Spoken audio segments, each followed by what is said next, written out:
நண்பர்களுக்கு என்னுடைய அன்பான பணிவான வணக்கம். என் பெயர் ஜான். நான் ஒரு குடிநோயாளி. எல்லாம் வல்ல இறைவனோட அருளாலையும் தோழமையில இணைந்து செயல்படுவதால் நான் பெற்றுக்கொள்ளக்கூடிய அனுபவம் தெம்பு நம்பிக்கையாலையும் இன்னைக்கு ஒரே ஒரு நாள் நான் குடிக்கல, தெளிவாக மன நிறைவாக அமைதியாக வாழ என்னாலான எல்லா முயற்சிகளையும் எடுத்து வைத்துக் கொண்டிருக்கின்றேன். நாம கோயம்புத்தூர் ஒருங்கிணைப்பு குழுல எடுத்த குழுவின் தீர்மானத்தின்படி 24 hours a day 24 மணித்துளிகள் ஒரு நாள் அப்படின்ற புத்தகத்துல இருந்து ஒவ்வொரு நாளும் ஒவ்வொரு பக்கத்தையா எடுத்து வாசிச்சு அதோடைய விளக்கத்தை பார்த்து கலந்தாய்வு செய்யலாம் அப்படின்னு குழுவின் மனசாட்சியின் மூலமாக தீர்மானிச்சிருக்கிறோம். நேற்றுக்கு முதல் பக்கத்தை எடுத்து நம்ம பார்த்தோம்.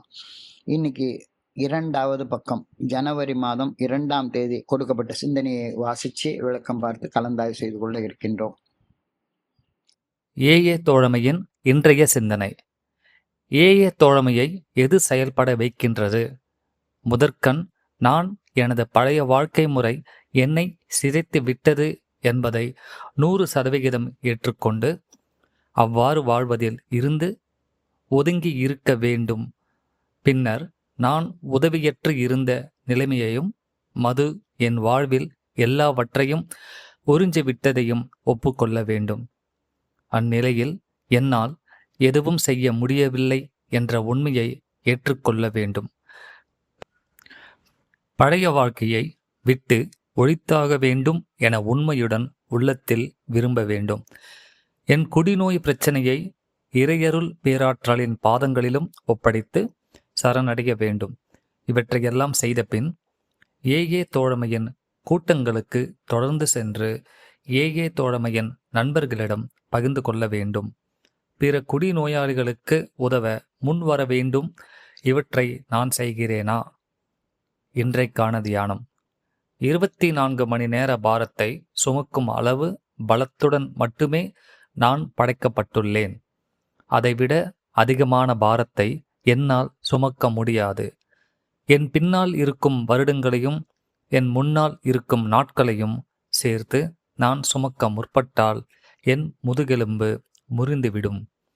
இன்று உன் பாரத்தை சுமப்பதற்கு நிச்சயம் உனக்கு உதவுவேன் என இறையருட் பேராற்றல் எனக்கு வாக்களித்து உள்ளது. முட்டாள்தனமாக கடந்த கால பாரங்களையும் சேர்த்து சுமக்க நான் முற்பட்டால் இறையருள் பேராற்றலின் உதவியை நான் எதிர்பார்க்க முடியாது. எனவே கடந்த கால கவலைகளை மறந்துவிட்டு ஒவ்வொரு நாளின் புத்துணர்விலும் ஆசியிலும் புதிய கலாச்சாரத்துடன் நான் நடந்து கொள்ள வேண்டும். இன்றைக்கான பிரார்த்தனை. நன்மைக்கோ அல்லது தீமைக்கோ என் கடந்த காலம் நடந்து முடிந்து கடந்து சென்று விட்டது என்பதை நான் உணர வேண்டும். என் முன்னே இருக்கும் 24 மணி நேரத்தை மட்டுமே நம்பிக்கையுடனும் துணிவுடனும் நான் எதிர்நோக்க வேண்டுமென இறைவா உம்மை கெஞ்சி மன்றாடுகின்றேன். வேண்டுமெனவும் பணிவுடனும் வேண்டுகின்றேன்.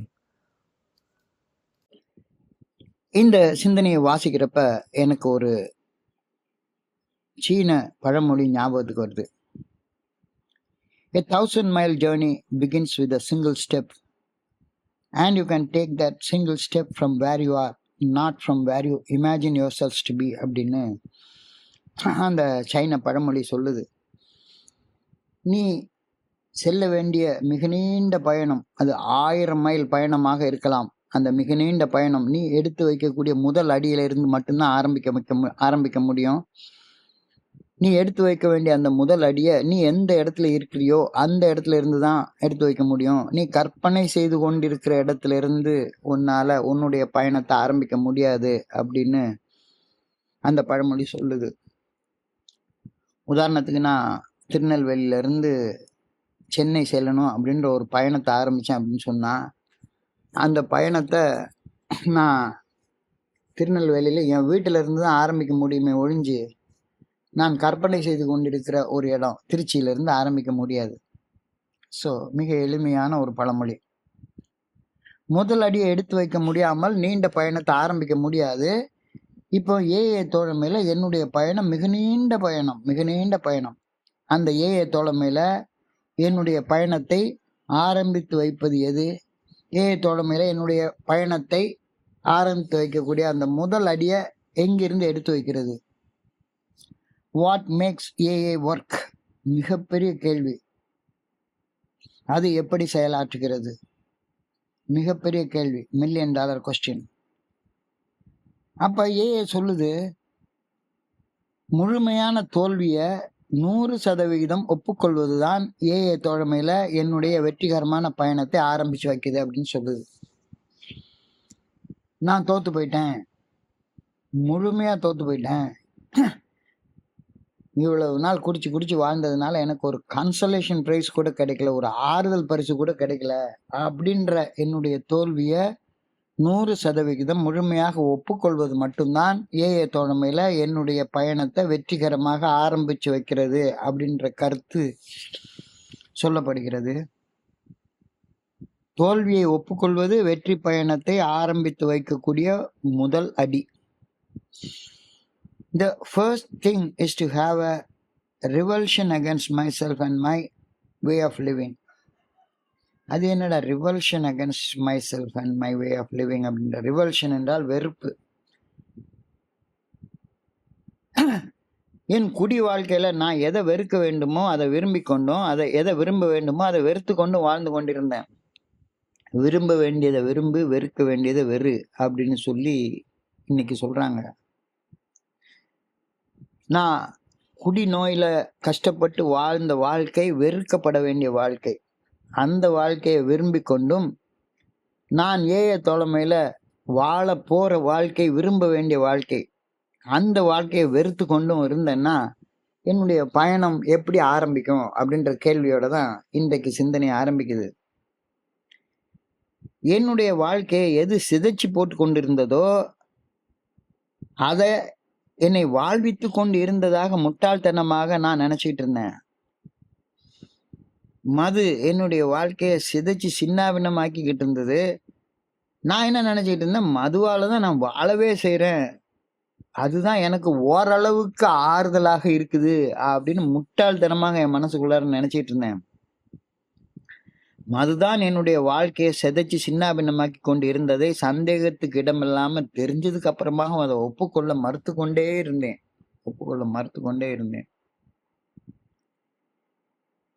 மதுவை வெறுக்க என்னால முடியவே இல்லை. மதுவை என்னால வெறுக்கவே முடியல. என்னுடைய குருஜி சொல்லுவாரு, ஒருத்திய ரொம்ப ஆழமாக நான் காதலிக்கிறேன், அவ என்னடான்னா என்னை காதலிக்கிற மாதிரி காதலிச்சா, நடிச்சா, எல்லாம் பண்ணா. இப்போ வேற ஒருத்தனை கல்யாணம் பண்ணிட்டு அவ பாட்டுக்கு போய் செட்டில் ஆகி குழந்தை குட்டியோட குடும்பம் நடத்த ஆரம்பிச்சிட்டா. அவளை நினைச்சுக்கிட்டே நான் இன்னும் தாடியை வளர்த்துக்கிட்டு தண்ணியை போட்டுக்கிட்டு இருந்தேன் அப்படின்னு சொன்னா அதுக்கு என்ன அர்த்தமாக இருக்க முடியும்? எதை வெறுக்க வேண்டுமோ அதை இறுக பற்றி கொண்டு வாழ்ந்துகிட்டு இருக்கேன். எதை விட்டு விடணுமோ அதை விட்டு விட முடியாம அந்த நினைப்பையே பிடிச்சி தொங்கிக்கிட்டு வாழ்ந்துட்டு இருக்கேன். நினப்பு தாண்டா பொழப்ப கெடுக்குது அப்படின்னு சொல்லி என்னுடைய குருஜி அடிக்கடி சொல்லுவார். நான் காலேஜ் படிக்கிற நேரத்தில் என்னுடைய 19வது வயசுல எங்கள் காலேஜோடைய ஆனுவல் ஃபீஸ்ட் அன்னைக்கு முதல் ஒரு கிளாஸ் சாராயம் கொடுத்து குடிப்பழக்கத்தை ஒரு நண்பன் எனக்கு ஆரம்பிச்சு வச்சான்.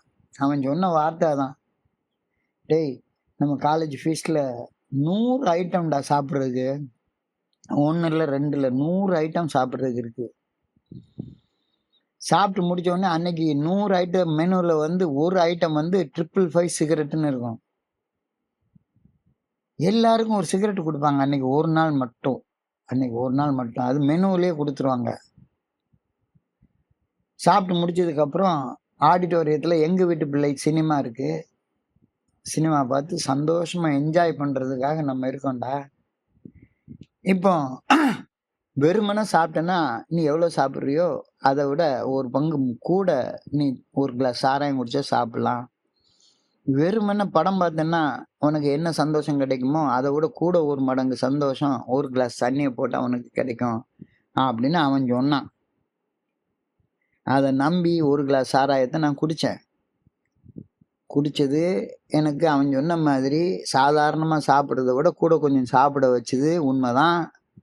வெறுமனே 2 மணி நேரம், 2:30 மணி நேரம், 3 மணி நேரம் ஓடுற படத்தை 5 மணி நேரம் ஓட்டி, once more, once more, once மோர்னு ஓட்டி, டான்ஸ் ஆடி அந்த படத்தை ரசித்து பார்த்தது உண்மைதான். மறுக்க முடியாது. அவ்வளவு சந்தோஷமா இருந்துச்சு. இது பெரிய ஹேங் ஓவர்லாம் அடுத்த நாள் இல்ல. ரொம்ப சந்தோஷமா இருந்துச்சு. அந்த கிளாஸ் சாராயம் 19 வயசுல எனக்கு குடுத்த அந்த சாராயம் வாழ்க்கைய சுகமா அனுபவிக்கிறதுக்கு உதவுச்சுது அப்படின்னு நான் சொல்லலைன்னா நான் பொய் சொல்றேன்னு அர்த்தம். உண்மையிலே நல்லா தான் இருந்துச்சு இது. ஆனா நாள் குடுத்த அந்த சுகம் திருப்பி கிடைக்காதா அப்படின்னு நான் முயற்சி பண்ணி பார்த்தேன். கிடைக்கவே இல்லை. அதுதான் யதார்த்தமான உண்மை. அதான் யதார்த்தமான உண்மை. எவ்வளவு வருஷங்கள் 19 வயசுல இருந்து 39 வயசு வரைக்கும் என்னுடைய இளமை பருவத்தின் மிக முக்கியமான பாகங்களை சாராயம் குடிச்சா சுகம் கிடைக்கும் அப்படின்ற முயற்சியிலேயே கழிச்சிட்டேன். வீணா போச்சு, வீணா போச்சு. கிடைக்கவே இல்லை, திருப்பி கிடைக்கவே இல்லை. பிக் புக் சாப்டர் 11ல விஷன் ஃபார் யூ அப்படின்ற சாப்டர்ல இந்த வார்த்தைகள் எழுதப்பட்டிருக்கிறது. பில் டபிள்யூ அவர்கள் எழுதியிருக்கிறாரு. 1 more attempt and 1 more failure. மது கொடுத்த அந்த ஆரம்ப கால சுகம் திருப்பி கிடைச்சிராதான்னு மீண்டும் ஒரு முறை முயன்றோம், மீண்டும் ஒரு முறை தோற்றோம் அப்படின்ற வார்த்தை. மீண்டும் மீண்டும் முயன்றோம், மீண்டும் மீண்டும் தோற்றோம். இதுதான் வாழ்க்கையுடைய யதார்த்தமான நிலை. These very words reflect the cycle of relapse and the repeated efforts I took to achieve sobriety.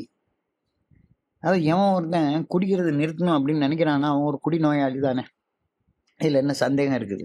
எவன் ஒருத்தன் குடிக்கிறது நிறுத்தணும் அப்படின்னு மனசுக்குள்ள நினைக்கிறானோ அவனே குடிச்சிட்டு கஷ்டப்படுறான் அப்படின்னு தானே அர்த்தம்.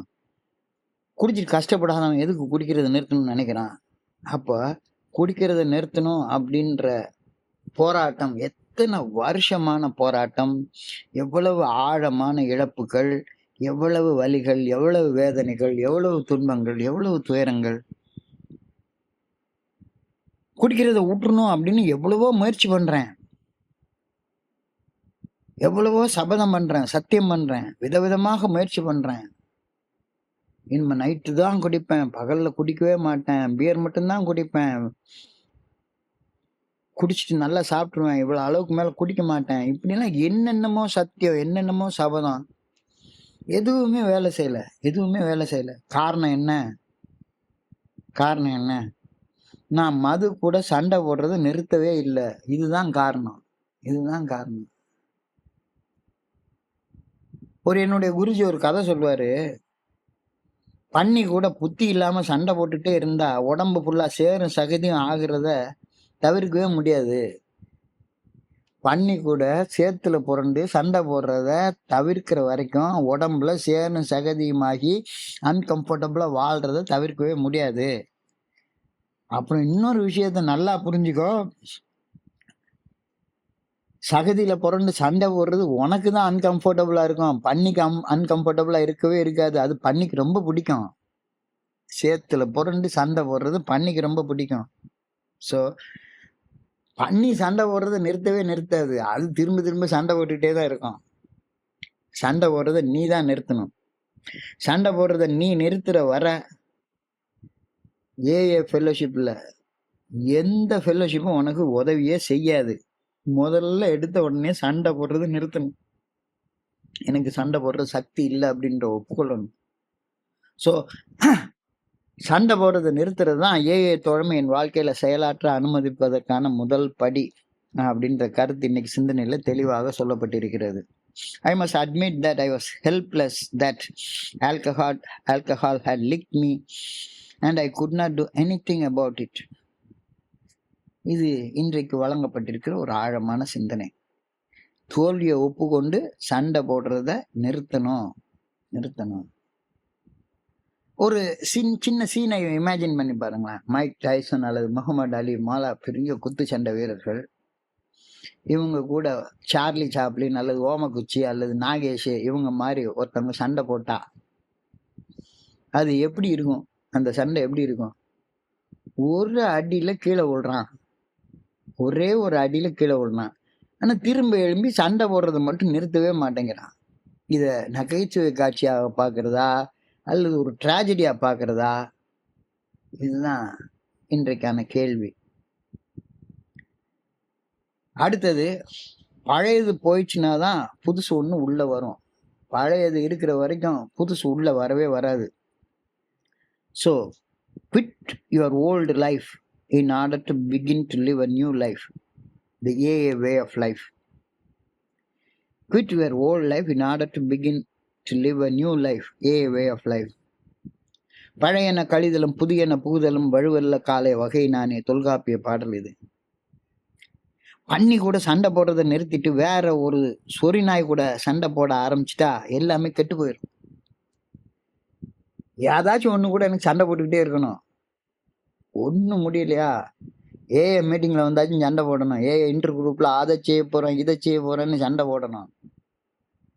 கருத்து முரண்பாடுகளில் ஈடுபடணும். இப்படி சண்டை போட்டுக்கிட்டே இருந்தா என்னைக்கு இதுக்கு முடிவு என்ன? எனக்கு மனசுக்குள்ளார யாரு கூடயாச்சும் முரண்பட்டுக்கிட்டே இருந்தேன்னா இதுக்கு முடிவு தான் என்ன? மறுபடியும் நான் வந்து அன்கம்ஃபர்டபுளான ஒரு லைஃப், அசௌகரியமான ஒரு வாழ்க்கையை வாழ்ந்து கொண்டே இருப்பேன். So I must surrender to higher power. I must surrender to higher power. எனக்கும் அப்பாற்பட்ட ஒரு சக்தி இருக்குது அப்படின்ற நம்பிக்கையை நான் வந்து அடையணும். என்ன பொறுத்த அளவுல மிகப்பெரிய குழப்பம் 14/2/1997 அன்னைக்கு ஏஏ ஃபெல்லோஷிப்பை என்னுடைய உயர்ந்த சக்தியாக எடுத்துக்கொண்டு ஏஏ தோழமை பரிந்துரைக்கக்கூடிய 12 படிகள் அடங்கிய மீட்படையும் செயல் திட்டத்தை உறுதியாக நம்பி 90 நாள் 90 மீட்டிங் வர தீர்மானிச்சேன். அந்த தீர்மானம் முதல் நாள் வந்தேன். ஒரு நாள் 2 நாள் ஆச்சு, 2 நாள் 1 வாரம் ஆச்சு, 1 வாரம் 1 மாசம் ஆச்சு, 1 வாரம் 3 மாசம் ஆச்சு, 90 நாள் ஆச்சு, 90 நாள் 1 வருஷம் ஆச்சு. 1 வருஷம் எனக்கு ஒரு பர்த்டே மெடல் கொடுத்தாங்க. அப்புறம் 1 வருஷம் 2 வருஷம் ஆச்சு, 2 வருஷம் 5 வருஷம் ஆச்சு. 5 வருஷம் நான் என்னுடைய வாழ்க்கையில சத்தியமா சொல்றேன், என்கிட்ட ஒரு டைரி கூட இருக்கு. 14/2/1997 அன்னைக்கு நான் எழுதி வச்ச டைரி. அந்த டைரியில இன்னைக்கும் நான் சீட் ஆஃப் ஹோப் குரூப்ல போனேன். அங்க இன்னார் வந்து சேர்பர்சனா உட்கார்ந்துருந்தாரு. அன்னைக்கு இன்னாரெல்லாம் பகிர்ந்து கொண்டாங்க. அந்த பகிர்வுல இருந்து எனக்கு இன்னென்ன விஷயங்கள் கிடைச்சிது அப்படின்னு 1 இல்ல 2 இல்ல 5 வருடங்கள் தொடர்ச்சியாக நான் மீட்டிங்க்கு வந்து கலந்து கொண்டதுனால அனுபவத்தை பகிர கற்றுக்கொண்டேன் அப்படின்னு சொல்ற வார்த்தை எனக்கு இன்னைக்கு புரியுது. சரி, அனுபவத்தை பகிர கற்றுக்கொண்டேன். அதாவது குடி நோயின் அவமானங்கள் அசிங்கங்களை இல்ல, அது என்னுடைய அவமானம், அது அனுபவம் இல்ல.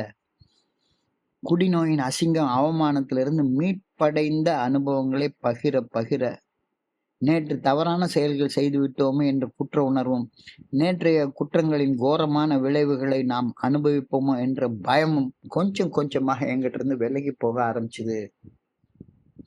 குற்ற உணர்வுகளையும் பயத்தையும் சுமக்கும் பலன் எனக்கு இல்லை என்பது தெளிவாக தெரிகின்றது. இன்னைக்கு நான் என்ன செய்ய வேண்டும் என்று சிந்திக்கும் திறன் குற்ற உணர்வுகளையும் பயங்களையும் குறித்து சிந்திக்கையில் சுத்தமா இருக்காது அப்படின்றதுதான் இன்றைய தியானத்துடைய மைய கரு. உன் மனசு நிறைஞ்ச குற்ற உணர்வும் மனசு நிறைஞ்ச பயமும் இருக்கிற நேரத்துல உன்னால நல்ல வாழ்க்கை வாழ்றத பத்தி எப்படி சிந்திக்க முடியும்? அந்த சிந்திக்கும் திறனே உனக்கு இருக்காது அப்படின்னு சொல்லுது. என்னுடைய பாடி வெயிட் வந்து நான் 5 feet 7 inches ஹைட்டு, எனக்கு 67 கிலோ எடை. என்னால ஒரு அளவு எடையை மட்டுமே தூக்க முடியும். அதுக்கு மேல உள்ள எடையை என்னால சுமக்க முடியாது. என்னுடைய சுமக்கும் திறனுக்கும் மேல உள்ள எடையை நான் சுமக்க முற்பட்டால் என்னுடைய முதுகெலும்பு முறிஞ்சு போயிடும் அப்படின்றது யதார்த்தமான உண்மை. நான் சுமக்க முடிந்த அளவு எடைக்கு மேல் நான் சுமக்க முற்படக்கூடாது அப்படின்ற கருத்தை இன்னைக்கு சிந்தனையில தியானத்துல கொடுத்துருக்காங்க. ஆனா நான் என்ன செய்யறேன், என்னுடைய மனதளவுல நான் சுமக்க முடிஞ்ச எடைக்கும் எத்தனையோ மடங்கு 100 மடங்கு அதிகமான எடைகளை நான் சுமக்க முற்படுறேன். இது யதார்த்தமான உண்மை. இவ்வாறு சுமக்க முற்படுவதால் மட்டும்தான் மனதளவுல மிகவும் சோர்வடைஞ்சு போயிடுறேன். மனச்சோர்வு நான் ஒரு செயல் அடிமையாக செஞ்ச தவறையே மீண்டும் மீண்டும் செய்ய தூண்டுகின்றது. நாளையிலிருந்து விட்டுறலாம். இன்னைக்கு ஒரு நாள் செயல் அடிமையாக செஞ்ச தப்பையே செஞ்சுப்போம். இதுதான் மனபாரத்தை சுமந்து மனசோர்வுடன் இருக்கும் நிலை எனக்குள்ளார எழுப்பக்கூடிய அதிதீவிர மன எழுச்சியாக, மன கிளர்ச்சியாக, அதிதீவிர மன வெறியோட கூடிய சிந்தனையாக இருக்கின்றது. நேத்தைக்கு தப்பு செஞ்சிட்டேன். தவறியோ தெரிஞ்சோ ஒரு தவறான செயலை செஞ்சிட்டேன். நான் செய்தது தப்பு தான், தவறு தான். இந்த குற்ற உணர்ச்சியால இன்னைக்கு கட்டுண்டு இருப்பது உண்மைதான். இந்த குற்ற உணர்ச்சியிலிருந்து நான் விடுபட விரும்புகின்றேன் என்பதும் உண்மைதான். நான் குற்றம் செய்தேன். கடந்த கால குற்ற உணர்விலும் எதிர்காலம் குறித்த பயத்திலும் சிக்கிக்கொண்டு தவிக்கிறேன் என்பது மிக யதார்த்தமான உண்மை. இந்த குற்ற உணர்ச்சியிலையும் பயத்திலிருந்து விடுபட விரும்புகிறவன் என்பதை கவனத்தில் விரும்புகிறேன் அப்படின்ற அந்த விருப்பத்துல என்னுடைய கவனத்தை குவிச்சு சிந்திச்சு பார்க்கும்போது செய்த குற்றத்தை திரும்ப செய்யக்கூடாது அப்படின்ற அந்த உண்மை தெள்ள தெளிவாக தெரிய வருகிறது.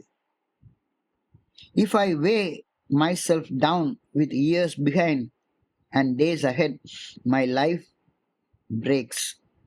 God has promised me to bear the burdens of today only. ரொம்ப யதார்த்தமான ஆழமான அழகான சிந்தனை. If I weigh myself down with years behind, நான் கடந்த காலத்துல செய்த குற்ற உணர்ச்சியின் பாரத்தை மனசுக்குள்ளார சுமந்து கொண்டு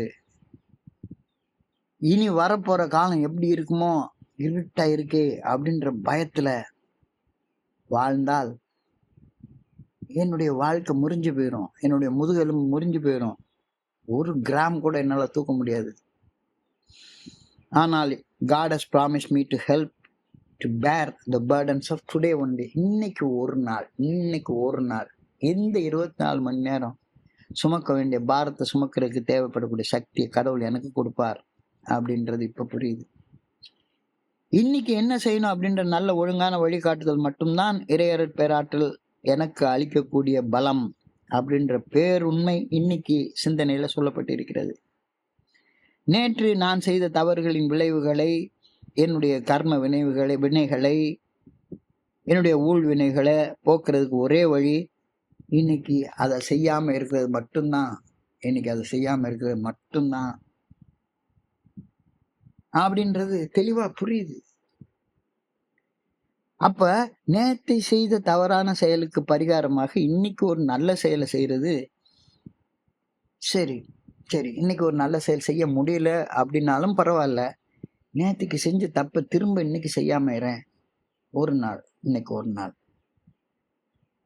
பரிகாரம் என்பது தீய செயல் செய்ததற்கு நான் கட்டக்கூடிய ஃபைனு, அபராதம் கிடையவே கிடையாது. எனக்கு வந்திருக்கிற குற்ற உணர்ச்சி, எனக்கு போடப்பட்ட ஃபைனு, அபராதம் அதெல்லாம் கிடையவே கிடையாது. கண்டிப்பா கிடையாது. ஒரு சினிமா படத்துல ஒரு சீன் வரும், ஒரு நகைச்சுவை சீன் வரும். ஒரு பஞ்சாயத்துல ஒருத்தனை கொண்டாந்து நிறுத்திருப்பாங்க. அவன் மேல ஒரு பெரிய குற்றம் சுமத்திருப்பாங்க, மிகப்பெரிய குற்றம் சுமத்திருப்பாங்க. இவன் ஒரு பெண்ணை காட்டுக்குள்ளார கூட்டிட்டு போய் கற்பழிச்சிட்டான் அப்படின்னு சொல்லி தூக்கிட்டு போய் கற்பழிச்சிட்டான் அப்படின்றது குற்றம். அவன் ரொம்ப அசால்ட்டா நின்றுட்டு இருப்பான். அப்போ அந்த பஞ்சாயத்து தலைவர் குற்றம் செய்தது உண்மையா அப்படின்னு சொல்லி பாக்குறாரு. குற்றம் செய்தது நிரூபிக்கப்பட்ட உடனே, சரி உனக்கு 10,000 ரூபாய் ஃபைனு, இந்த பொண்ணை நீ கல்யாணம் பண்ணிக்கணும் அப்படின்னு தீர்ப்பு சொல்லுவாரு. உடனே இவன் கொஞ்சம் கூட சலனப்படாம ரொம்ப அசால்ட்டா ஒரு 20,000 ரூபாய் பணத்தை தூக்கி வைப்பான். நான் உனக்கு 10,000 ரூபாய் தானடா ஃபைன் கட்ட சொன்னேன், 20,000 தூக்கி வைக்கிறேன்னு. இன்னைக்கு சாயங்காலம் ஒரு பொண்ணை கற்பழிக்க போறேன், அதுக்கு அட்வான்ஸ் அபராதம் கட்டிடுறேன், அட்வான்ஸ் அபராதத்தை வச்சுக்கொள்ளுங்க அப்படின்னு சொல்லி சொல்லுவான். கேட்க சிரிப்பா இருக்கு. அந்த மனுஷனுடைய மனநிலையில எவ்வளவு பைத்தியக்காரத்தனம் இருக்கு அப்படின்றதும் புரியுது. எவ்வளவு பைத்தியக்காரத்தனம் இருக்குன்றதும் தெளிவா தெரியுது. ஆனா நான் அந்த பைத்தியக்காரத்தனமான மனநிலையில வாழ்ந்து கொண்டிருக்கிறேன் அப்படின்றத தியானிக்க சொல்லி தான் இன்னைக்கு ஆலோசனை சொல்லப்பட்டிருக்கிறது. If I am foolish enough to gather again and again that burden of the past and keep on carrying it, I cannot expect God to guide me. ரொம்ப அழகான வார்த்தை. If I am foolish enough to gather again and again that burden of the past and keep on carrying it, I cannot expect God to guide me. நேற்றைக்கு செய்த குற்றங்களின் பாரங்களை தொடர்ந்து சுமந்து கொண்டிருந்து என் மனம் போன போக்கில் செஞ்ச தப்பையே மீண்டும் மீண்டும் செய்து கொண்டிருந்தால் நான் இறைவனுடைய நல்ல ஒழுங்கான வழிகாட்டுதலை எப்படி எதிர்பார்க்க முடியும்? முடியவே முடியாது. முடியவே முடியாது. So forget that which lies behind me, that which breaks me, and live in the blessing of a new day. இன்னைக்கு தப்பு செய்யாம இருக்கிறதுக்கு ஒரு புதிய நாள் உனக்கு கொடுக்கப்பட்டிருக்கிறது. நேற்றுக்கு தப்பு செய்த அனுபவம் உன் தலை மேல உருவாக்கி வச்சிருக்கிற பாரமும் உனக்கு தெரியுது. இன்னைக்கு அந்த தப்பை செய்யாத.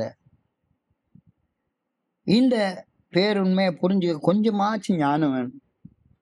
கொஞ்சோண்டு ஞானம் கூட இல்லாம இது பண்ணவே முடியாது. ஆனா மறுபடியும் மறுபடியும் மறுபடியும் நான் பண்ணி கூட சண்டை போடுறதை விட்டு ஏதாச்சும் இன்னொரு சொர்ணாயை பிடிச்சி கட்டி பிடிச்சி உருண்டுட்டு கிடக்குறேன். இந்த பைத்தியக்காரத்தனம் வேண்டாம். அப்ப என்ன செய்யணும்? நான் எந்த நிலைமையில இருக்கேன்றது எனக்கு தெரிஞ்சுது. எந்த நிலைமைக்கு போக முடியும் அப்படின்ற தியானத்துல எனக்கு ஒரு நல்ல ஒழுங்கான வழிகாட்டுதலும் கிடைக்குது. ஸோ அந்த இடத்துக்கு போய் சேர இன்னைக்கு நான் என்ன செய்யணும் அப்படின்ற ப்ரேயரையும் இன்னைக்கு கொடுத்துருக்குறாங்க. I pray that I may realize that for good and bad, அது முடிஞ்சு போச்சு. கடந்த காலத்தில் நடந்தது நல்லதோ கெட்டதோ அதெல்லாம் நேற்றுக்கு வர முடிஞ்சு போச்சு. எனக்கு நல்லது நடந்திருந்தாலும் சரி கெட்டது நடந்திருந்தாலும் சரி கடந்த காலம் இப்ப செத்து போச்சு. செத்து போனது உயிரோட வராது. உயிருடன் இருப்பது இன்றைய நாள். இன்றைய நாள் உயிர் துடிப்போட வாழ்றதுக்கு சக்தி ஆற்றல் கேட்டு மட்டும்தான் நான் இறைவர் பேராற்றல வேண்டணும் அப்படின்ற கருத்து இன்னைக்கு தெளிவாக சொல்றது. I pray that I may realize that for good or bad, past days have ended. முடிஞ்சு போச்சுது. இன்னைக்கு தான் கையில இருக்கு. இன்னைக்கு நாள நல்லபடியா வாழணும்ன்ற சக்தியை கேட்டு தான் நான் வேண்டணும். I pray that I may face today this 24 hours with courage and hope. இன்னைக்கு ஒரு நாள் இந்த 24 மணி நேரத்துல நம்பிக்கையோடையும் துணிச்சலோடையும் இந்த 24 மணி நேரத்தை வாழ்றதுக்கு தேவையான சக்தியை கேட்டு நான் பிரார்த்திக்கிறேன். இன்னைக்கு நான் சண்டை போடக்கூடாது. இன்னைக்கு பண்ணி கூடயோ அல்லது எந்த சொறி நாய் கூடயோ நான் சண்டை போடுறது மறுபடியும் வீணா போயிடும்.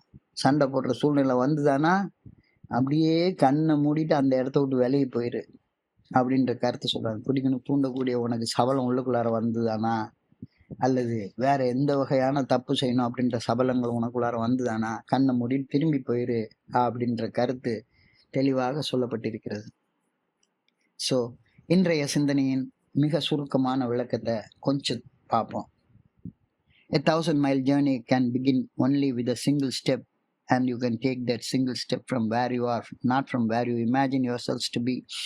1000 மைல் பயணம் நீ எடுத்து வைக்கிற முதல் அடியில தான் ஆரம்பிக்கும். அந்த முதல் அடியை நீ எங்க இருக்கியோ அங்கிருந்து தான் எடுத்து வைக்க முடியும். நீ கற்பனை செய்து கொண்டிருக்கிற இடத்துல இருந்து எடுத்து வைக்க முடியாது அப்படின்ற கருத்தை சிந்திச்சுட்டு இன்னைக்கு சொல்றாரு. இல்லைன்னா எடுத்து வைக்க வேண்டிய முதல் அடி என்ன? நான் தோத்து போயிட்டேன். இந்த பண்ணி கூட சண்டை போட்டு நான் தோத்து போயிட்டேன். சண்டை போடுறத விட்டுறேன். என்னுடைய குடி வாழ்க்கையில நான் எதை வெறுக்க வேண்டுமோ அதை விரும்பி கொண்டு எதை விரும்ப வேண்டுமோ அதை வெறுத்து கொண்டு இருந்தேன் அப்படின்றது எனக்கு புரியுது. என் வாழ்க்கையை எது செதைச்சு போட்டுக்கிட்டு இருந்ததோ அதுதான் என்னுடைய வாழ்க்கைய கட்டி எழுப்பிக்கிட்டு இருக்கு அப்படின்னு முட்டாள்தனமாக நம்பிக்கிட்டு குடிச்சுக்கிட்டே இருந்தேன். ஆரம்பத்துல நாள் குடி தந்த போதையின் சுகம் எனக்கு திரும்ப கிடைக்கும்னு குடிச்சு போராடி பார்த்து 1 வருஷம் இல்ல 2 வருஷம் இல்ல 20 நீண்ட வருடங்கள் குடிச்சு பார்த்து கடைசியில சாவர எல்லையில போய் நின்றுட்டு இருக்கேன். பில்டபிள்யூ அவர்கள் சொன்ன மாதிரி 1 more attempt and 1 more failure. மீண்டும் முயன்றோம், மீண்டும் தோற்றோம். முதல் போதை தந்த அந்த சுகம் திரும்ப கிடைச்சு விடாதா அப்படின்ற எண்ணத்தோட மீண்டும் மீண்டும் மீண்டும் மீண்டும் முயற்சி செய்தோம். மீண்டும் மீண்டும் மீண்டும் மீண்டும் தோற்று நின்றோம். These very words reflect the cycle of relapse and the repeated efforts I took to achieve sobriety. எத்தனை வருஷ காலம் நான் போராடி பார்த்துட்டேன். எத்தனை வருஷ காலம் தொடர்ச்சியான போராட்டம். குடிக்கிறத விட்டுணும் அப்படின்னு எவ்வளவோ முயற்சிகள் செய்தேன். என்னென்னமோ முக்கிய முயற்சி செய்தேன். எத்தனை சபதம், எத்தனை சத்தியம், எத்தனை முயற்சிகள், எல்லாம் தோத்து போகுது. காரணம் என்ன? காரணம் என்ன? ஒரே ஒரு காரணம், நான் மது கூட சண்டை போடுறதை நிறுத்தலை. பன்னி கூட சண்டை போடுறதை நிறுத்தலை. பன்னி கூட சண்டை போட்டால் அசௌகரியமாக இருக்கிறத தவிர்க்கவே முடியாது. இன்னொன்று, பன்னிக்கு சண்டை போடுறது ரொம்ப பிடிக்கும். சேத்துல புரள்றது பன்னிக்கு பிடிக்கும். அப்ப சண்டை போடுறது யார் நிறுத்தணும்? பன்னி நிறுத்தவே நிறுத்தாது, நீ தான் நிறுத்தி ஆகணும் அப்படின்ற கருத்து. சண்டை போடுறது நிறுத்து. ஆனா சண்டை போடுறது நிறுத்த முடியல அப்படின்றது தான் யதார்த்தமான உண்மை. அப்ப surrender to a higher power. ஒன்னிலும் உயர்ந்த ஒரு சக்தி மேல நம்பிக்கை வை. அந்த நம்பிக்கை வச்சு 90 நாள் 90 மீட்டிங்கு வா. நான் அந்த நம்பிக்கையை 14/2/1997 அன்னைக்கு வச்சு இன்னையிலேருந்து 90 மீட்டிங் வரணும்னு நினச்சேன். அந்த ஒரு நாள், ஒரு வாரமாச்சு, ஒரு வாரம், ஒரு மாதமாச்சு, ஒரு வாரம் 90 நாள் ஆச்சு, 3 மாதமாச்சு, 3 மாதம், 1 வருஷமாச்சு. ஒரு மெடல் கொடுத்தாங்க. அதுக்கப்புறமா 5 வருஷம் வரைக்கும் தொடர்ச்சியாக நான் மீட்டிங்க்கு வந்துக்கிட்டே இருந்தேன். அந்த மீட்டிங்க்கு வந்துட்டே இருக்கிற நேரத்தில் என்னுடைய அனுபவங்களை பகிர்வதற்கு நான் கற்றுக்கொண்டேன். ஸோ என்னுடைய அனுபவம் என்பது என்னுடைய அவமானத்தை ஆன்மீக வளர்ச்சியாக என்னால் மாற்றிக்கொள்ள முடிஞ்சது தான் என்னுடைய அனுபவம் அப்படின்றது எனக்கு புரிய ஆரம்பிச்சுது. குற்ற உணர்வுகளையும் பயங்களையும் நான் சுமக்க தேவையே இல்லை, அதெல்லாம் டெட் வெயிட்டு, தேவையில்லாதது அப்படின்றது புரிஞ்சுது. ஆண்டவன் நான் சுமக்கிறதுக்கு மேலே 1 இன்ச்சு பாரத்தை கூட, ஒரே 1 மில்லிகிராம் பாரத்தை கூட எனக்கு கொடுக்க மாட்டாரு அப்படின்ற கருத்தை இன்னைக்கு சொல்லியிருக்கிறாங்க. ஸோ கடவுள் இன்றைய பாரத்தை சுமக்கிறதுக்கு எனக்கு சக்தி கொடுப்பாரு. நேற்றைய பாரத்தையும் நாளைய பயத்தையும் நான் சேர்த்து சுமக்க முற்பட்டா என்னுடைய முதுகெலும்பு முறிஞ்சு போயிடும். If I way myself down with the years behind and the days ahead, my life will break. God has promised me to help me to bear the burden of today only. இன்னைக்கு என்ன செய்யணும் அது மட்டும்தான் ஆண்டவன் எனக்கு கொடுக்குறாரு. So அதை தான் தியானமாக வச்சுப்பாரு. If I am foolish enough to gather again and again that burden of the past and keep on carrying it, I cannot expect the good orderly direction of God to guide me. நேற்றுக்கு செய்த குற்ற உணர்வுகளின் பாரத்தையும் என் மனசுல சுயத்து சுமக்க முற்பட்டா முதுகெலும்பு முடிஞ்சு போயிடும். இறைவனுடைய நல்ல ஒழுங்கான வழிகாட்டுதல் எனக்கு கிடைக்காது. இந்த பெரிய உண்மையை நாம் புரிஞ்சு கொள்ளணும். ஸோ கடந்த காலத்தில் எனக்கு நல்லது நடந்திருந்தாலும் சரி, கெட்டது நடந்திருந்தாலும் சரி, கடந்த காலம் முடிஞ்சு போச்சு. கையில் இருக்கிறது இன்னைக்கு நாள். இப்போ இந்த நிகழ்ந்து கொண்டிருக்கிற இந்த நிகழ்காலம் உயிர் துடிப்போடு இருக்கிறது. இன்னைக்கு நான் உயிரோடு இருக்கிறேன். ஸோ இந்த உயிர் துடிப்போடு நான் வாழ்வதற்கு எனக்கு சக்தி வேணும். அந்த சக்தியை கொடு அப்படின்னு சொல்லி ஆண்டவனை வேண்டுறேன். I pray that I may face today this 24 hours with courage and hope. இந்த 24 மணி நேரத்தை துணிச்சலோடையும் நம்பிக்கையோடையும் நான் சந்திக்கணும். தேவையான செயல்களை இன்னைக்கு நான் செய்யணும் அப்படின்ற அந்த சக்தியை கேட்டு ஆண்டவன்கிட்ட நான் பிரார்த்திக்கிறேன். ஸோ இன்றைய பகுதியை படிக்கிறப்ப என் மனதை கன்சென்ற சிந்தனைகளை உங்களோட பகிர்ந்து கொள்ள இந்த நல்ல வாய்ப்பை உருவாக்கி கொடுத்த இந்த குழுவிற்கு என்னுடைய மிக பணிவான நன்றிகளை தெரிவித்துக் கொள்கிறேன். இது வரைக்கும் பொறுமையாக கேட்ட ஒவ்வொரு நண்பருக்கும் என்னுடைய பணிவான நன்றிகள். இந்த நாட்பொழுது நண்பர்களுக்கு இனிமையான நாளாக அமைய இறைவனை நான் பணிவோடு வேண்டிக் கொள்கின்றேன்.